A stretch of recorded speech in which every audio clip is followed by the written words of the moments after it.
Hi, Getty from GettyStewart.com here with a lemon verbena plant, and we're going to talk about pruning this back so you get nice full bushy growth throughout the season.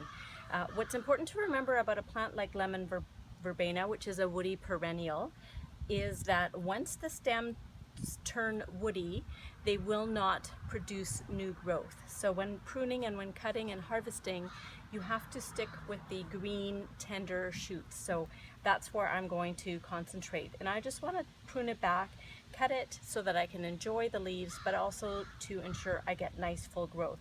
So I'm going to take each stem and I'm going to go snip just along the stem right above where two leaves meet and give it a fairly good trim back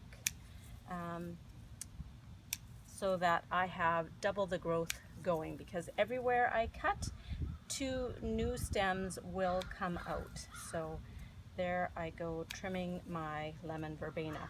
Now it looks quite tiny now, but guaranteed this is going to come back full, bushy, luscious, so that I have lots of lemon verbena for tea later on. More information at GettyStewart.com.